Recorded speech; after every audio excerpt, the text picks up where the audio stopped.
Daniel Escornet, je suis l'initiateur de la Fraternelle de recherche et de proposition, qui est un espace de recherche sur les problèmes de transdisciplinarité et de transversalité.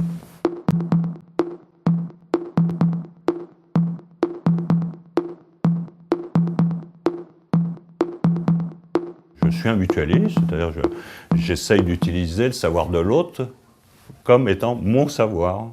Voilà, je est un autre, voilà, je reprends des choses banales dans le fond. Enfin, je suis chimiste aussi, j'aime bien ces problèmes de modification des formes, de modification des corps, d'utiliser une forme pour une autre. Voilà, de jouer un peu, il y a un aspect ludique aussi dans cela. Quand je bute sur ce que je sais dans le niveau social, je vais voir du côté des plasticiens ou des cinéastes ou des scientifiques qui, eux, ont changé une forme de regard. Il suffit parfois d'inverser seulement les mots, les paroles, les actions, pour que le social ne reste pas enfermé dans une vision administrative. Le social sur le social, on sait ce que ça donne.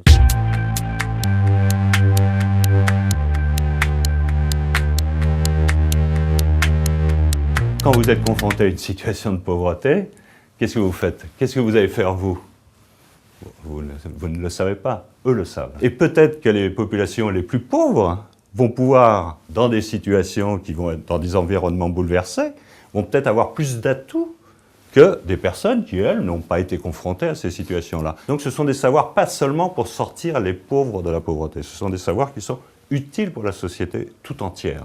Co-formation, échange des savoirs,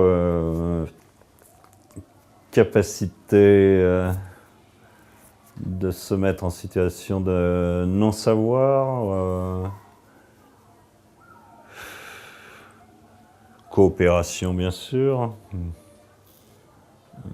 co-formation, égalité, non-asymétrie,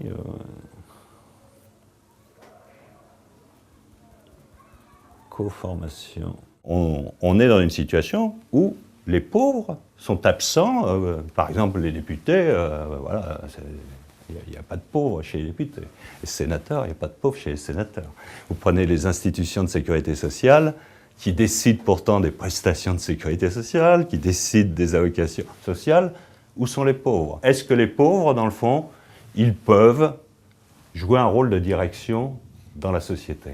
Ça, c'est une question éminemment politique, évidemment, mais qui est fondamentale pour la dignité des personnes. Parce que si vous jugez qu'une personne, parce qu'elle est pauvre, démunie ou fragile, ne peut pas diriger la société à égalité d'une autre personne, on n'est plus dans un régime démocratique. Je crois que le moment est venu d'affronter ces questions-là pour la démocratie française, pour la démocratie en général.